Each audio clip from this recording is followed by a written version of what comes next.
독서 치료로 만나보게 되는 그림 속에 숨겨진 심리학적인 의미로 에드바르 뭉크의 작품을 중심으로 이제 독서 치료적으로 접근하는 방식에 대해서 오늘 강의를 시작하도록 하겠습니다. 이제 뭉크의 작품을 한번 보십시오. 지금 이제 뭉크가 무언가를 그리기 위해서 아주 몰입하고 있는, 무언가를 응시하고 있는 뭉크의 모습입니다. 이제 이 모습은요, 여러분들이 프린트물 첫 번째 장에 있습니다. 예, 뭉크는 어떤 사람일까? 라고 이제 제가 그 화두를 던졌습니다. 예, 그의 작품을 보면요, 딱 보기에도 우울하죠. 그죠? 무언가 우울하고, 그 다음에 그 가운데, 그 이마의 그 가운데 그쪽에 아주 그 강렬하게 선이 그어진 것을 보면은 굉장히 그 예리하고 괴팍한 것 같은 그런 느낌을 주죠. 그 다음에 그의 코수염이 더 이렇게 인색함을 드러내는 것 같은 그런 느낌을 줍니다. 이 그림은요, 막스 린데라는 박사의 정원에서 무언가 뭉크가 그림을 그리고 있는 장면입니다. 그런데 좀 보세요. 얼굴 밑으로 내려오시면 손을 보시게 되면은요, 무언가 화판을 들고 있는 손이 보이실 겁니다. 그 화판을 들고 있는 가운데 손가락이 없어요. 그거는 왜 그러냐? 가운데 손가락이 이제 잘려나갔거든요. 이 상처가 있습니다. 가운데 손가락의 상처는 뭉크에게도 이제 뭉크가 잘생겼기 때문에 많은 여성들이 따랐다고 해요. 그런데 이제 그의 연인이죠. 툴라 라르센이라는 사람하고 다투는 과정에서 이제 그 툴라 라르센이 권총으로 자기가 자살하겠다고 하는데 그걸 말리는 과정에서 발사가 돼가지고 손가락이 이렇게 상처를 입은 겁니다. 이 사건으로 인해서 뭉크 자체가요, 본래부터 갖고 있었던 여성에 대한 두려움과 공포심이 있었는데 그 사건 이후로 한층 더 이제 여성에 대한 그 공포심이 깊어진 계기가 되었다라고 이제 이야기를 하고 있습니다. 그래서 이제 그 뭉크 삶과 그다음에 작품의 배경에는 항상 여성이 존재한다라는 것을 볼 수 있습니다. 이제 그것은요, 이제 뭉크가 5살부터 시작을 하게 됩니다. 뭉크 5살 때 어머니가 폐결핵으로 이제 세상을 떠나시게 됩니다.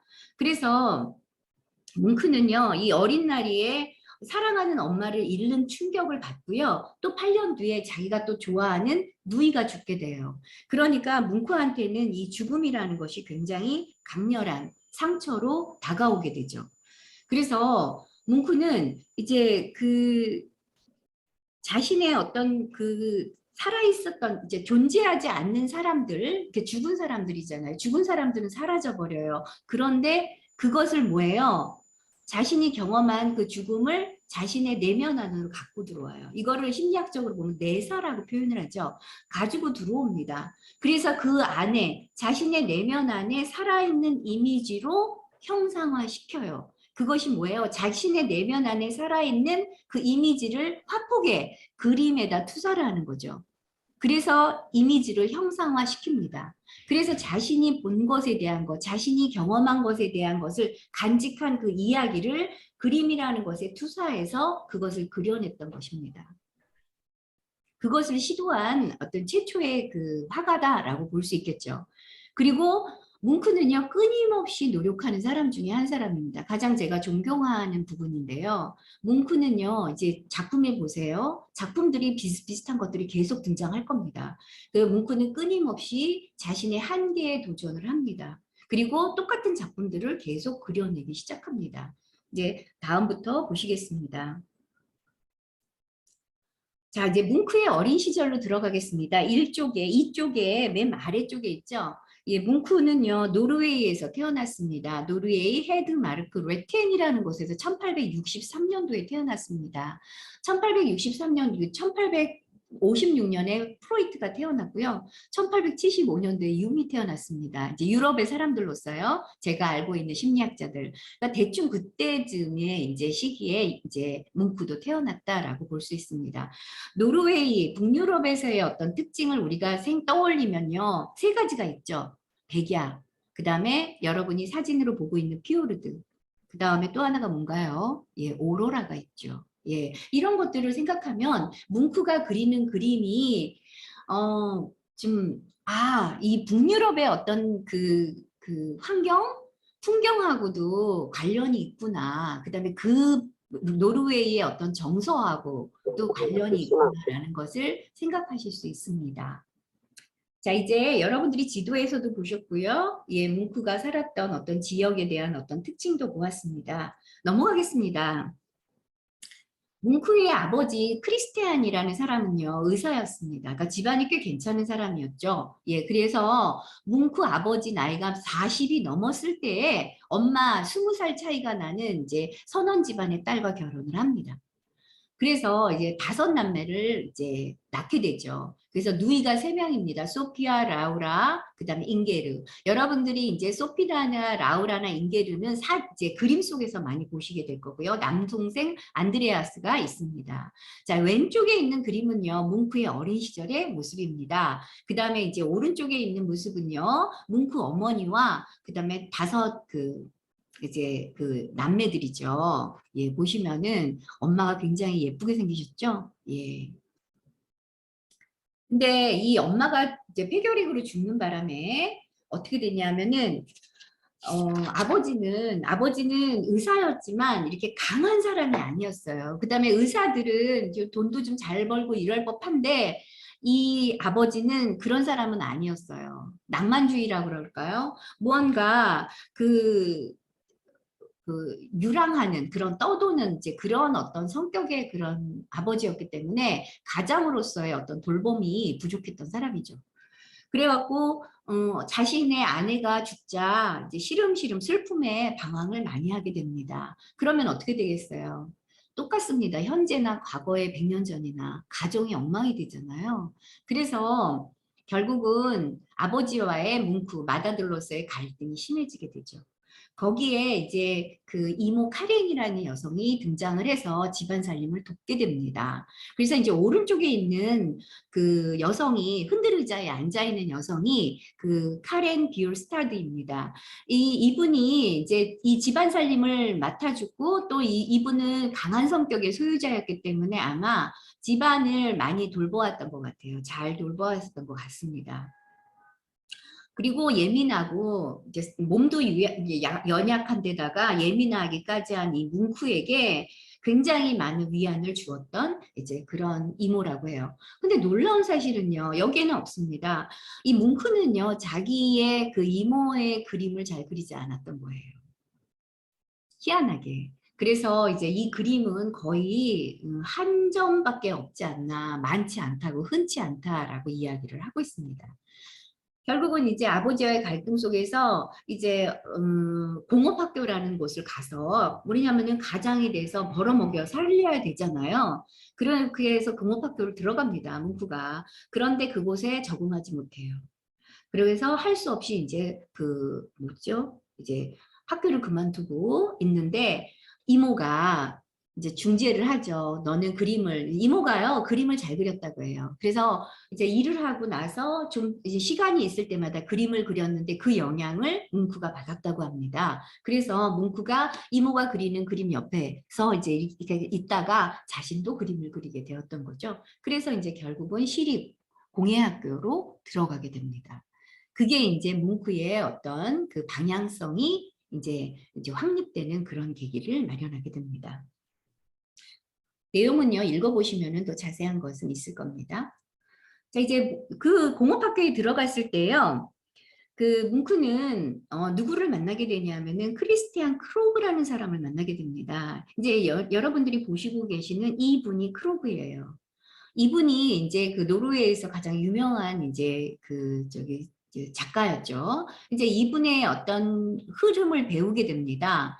그게 이제 그 19세기 후반에 유럽의 미술의 어떤 그 흐름이 자연주의 화풍, 그다음에 빛, 그다음에 색채를 중시하는 그 인상주의, 그다음에 표현, 상징주의 뭐 이런 것들이 이렇게 많이 만연하고 있었던 그런 시대죠. 그래서 그때 이제 이 크로그라는 사람의 그 인상주의와 자연주의 화풍을 이제 받게 됩니다. 아마 이제 이 그림 속에 이렇게 뭔가 이렇게 빛으로 이렇게 퍼져 있는 듯한 그런 느낌이 아마 그 크로그의 그 기법인 것 같습니다. 예, 그렇지만 뭉크가요. 뭉크의 그림을 좀 보시면은 뭉크는 굉장히 독창적이에요. 그래서 아 이거는 뭉크의 작품이다라고 할 수 있는 것들이 확 드러납니다. 그래서 보시면은요. 자 이제 왼쪽 그림이 크로그의 작품이에요. 그 다음에 오른쪽 그림이 담배를 손에 쥐고 있는 뭉크의 자화상이에요. 자, 이 어떤 차이가 나나요? 여러분들 보시기에 이 크로그의 작품은 아까 이제 그 크로그라는 그 인물 초상을 보셨던 것처럼 무언가 이렇게 그 담배 연기가 퍼져간다 그럴까요? 이 주변에 그 안개가 낀 그 밤의 배경이라고 할까요? 퍼져 보이는 듯한 그런 느낌을 줍니다. 이제 내 원고 속에는요. 작가의 어떤 아주 전문적인 설명이 들어가는데 우리는 비전문가이기 때문에 심리적인 측면으로만 이제 제가 설명을 드릴 거예요. 그거를 좀 보완을 하시면 될 것 같습니다. 담배 연기가 이렇게 퍼져 나가는 것들이 마치 주변에 이렇게 흩어지는 것 같은 퍼져서 그 인물 주 가운데의 인물이 이렇게 흐릿하게 보여지는 느낌이 이제 왼쪽의 그림이라면 오른쪽의 그림은 어떠냐면은 이 뭉크의 그 환한 얼굴 그 다음에 손이 가장 두드러지게 보이죠. 거기에다가 화이트 셔츠가 보이잖아요. 그게 이제 가장 중심으로 이제 두드러지게 보이면서 푸른 연기가 주변을 에워싸고 있죠. 그렇죠. 그래서 여러분이 보시기에도 푸른 그 연기가 온 몸을 이렇게 감싸는 듯한 그런 느낌도 주지만 우리의 그 이제 이 관찰자로 하여금 뭐예요? 그림에 몰입하게 만들죠. 그림 속으로 빨려 들어가는 듯한 인상을 줍니다. 그리고 강렬하게 오랫동안 남아요. 왼쪽 그림에 비해서. 이제 그런 것을 보시게 됩니다. 그래서 이제 왼쪽은요. 게르하르트 문테의 초상이거든요. 그리고 이제 오른쪽은요. 담배를 진 자아상이에요. 그러다 보니까 이제 비교가 되는 거죠. 그렇죠? 예. 결국은 나중에 노르웨이에서 가장 유명한 이제 화가로 등극을 하게 됩니다. 크로그를 눌러서죠. 자, 이제 여러분들이 뭉크의 어떤 그 작품의 세계를 이제 감상하시겠습니다. 잠깐 이야기해 드릴게요. 뭐, 우리가 그 자서전을 하는 것이 아니기 때문에 뭉크의 세계에서의 핵심적인 부분만을 이제 이야기해야 될 것 같습니다. 뭉크의 예술은요, 뭉크 예술이 성장할 수밖에 없었던 것은 이제 기초가 되는 거는요, 철저한 관찰이라고 해요. 관찰과 철저한 뭐예요? 연습이에요. 그래서 뭉크의 예술은 이제 그 한마디로 이야기하면 철저한 관찰이다. 라고 볼 수 있어요. 그의 그는요, 작품을 볼 때 자신이 본 것, 그리고 풍경과 초상, 그 다음에 인물 혹은 동물들까지도 자연주의적인 어떤 방식으로 하기는 해요. 왜냐하면 그 당시에 자연주의 사조가 있었고 표현주의 사조가 있었기 때문에 하지만 거기서도 자신의 무엇을 집어넣냐 하면 감정을 집어넣어서 그림에 표현을 했던 거예요. 그것이 뭉크 작품의 특징이다라고 볼 수 있어요. 예.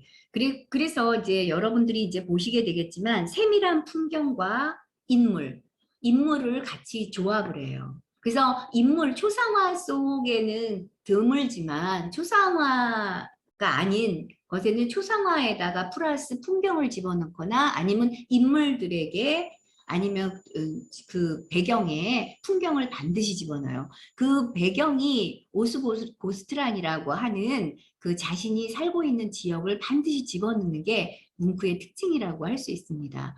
그리고 이제 뭉크의 그 초상화의 특징이 뭐냐 하면은요. 정면성이에요. 정면성은 무엇을 의미하냐면 원시적이다라고 할 수 있습니다. 저희가 고대 이집트의 그림들을 보세요.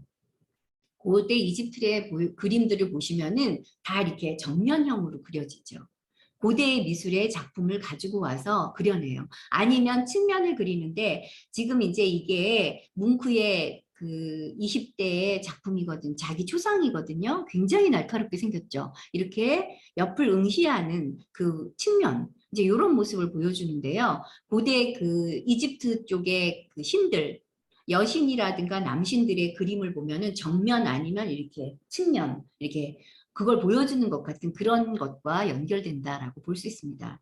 두 번째는요, 뭐냐 하면은 같은 주제와 모델을 큰 그림도 그리고 작은 그림도 그려요. 그러니까 같은 주제를 그림을 그릴 때 큰 그림과 작은 그림을 그립니다. 이게 이제 그 뭉크의 핵심이다라고 볼 수 있습니다. 큰 그림을 그린다라는 거는 화폭에서 큰 그림을 그린다라는 건 전체를 보여주는 거죠. 반대로 작은 그림을 보여준다는 건 디테일한 큰 그림에서 볼 수 없는 세부적인 것을 보여주게 됩니다. 그래서 큰 것과 작은 것이라는 어떤 대극을 이제 보여줌으로써 큰 그림에서 놓칠 수 있는 것을 작은 그림에서, 작은 그림에서 담지 못하는 것을 큰 그림으로 보완의 차원으로 그림을 그린다. 이거는 이제 융심리학에서 말하는 대극의 합일이라고 할 수 있는 것과 만나게 됩니다. 이제 이런 것들이 이제 그 뭐라 그래야 돼? 원근법이라 하는 가까이, 멀리 이런 것들을 보여주는 이제 원근법을 섞어가지고 그림을 그리게 됩니다. 그 그림을 그릴 때 뭉크는요 굉장히 많은 명상을 한다 그래요. 그 명상을 하는 게 그려지는 것, 보여지는 것을 그리는 게 아니고 그 보여지는 것과 내 내면에서 떠오르는 이미지를 함께 담아서 그림의 화폭에다 그린다라는 측면에서 이 명상은 일종의 융심리학에서 이야기하는 적극적인 상상과 비슷하다라고 저는 보았습니다. 그 다음에 또 그림을 그리다가 보면 우리가 이 영감이라는 걸 받죠. 그거를 이제 그 직관 내지는 촉 이런 것이라고 할 수도 있는데요. 그런 어떤 영감을 받아서 그 그림 속에다 또 담아냅니다. 그게 우리가 빨려들게 하는 정서적인 측면이다라고 저는 보거든요. 이제 요거는 이제 융심리학에서 이야기하는 어떤 확충하고 연결될 수 있겠다. 이제 이런 자세한 것들은 이제 기회가 되면 다음에 또 설명해 드리도록 하겠습니다. 세 번째입니다. 여러분이 가지고 있는 프린트 5쪽입니다. 거기에 보시면은요, 뭉크의 예술의 가장 진정성은 자전적인 요소, 그 다음에 정서적인 경험, 이 두 가지를 한 화폭에다 담아낸다, 그림 속에 담아낸다라는 거죠. 그래서 자신이 경험한 것들, 이 자전적인 거죠. 그 다음에 그것에서 느꼈던 정서, 그대로 그거를 집어넣기 때문에 우리로 하여금 그 정서라는 거는 굉장히 보편적이잖아요. 여러분들이 슬플 때 울고 기쁠 때 웃는 거는 누구나 다 똑같잖아요. 그런 정서를 느끼게 될 때 그 그림에 몰입하게 되고 빨려 들어가게 된다라고 볼 수 있습니다. 그 이야기를 합니다.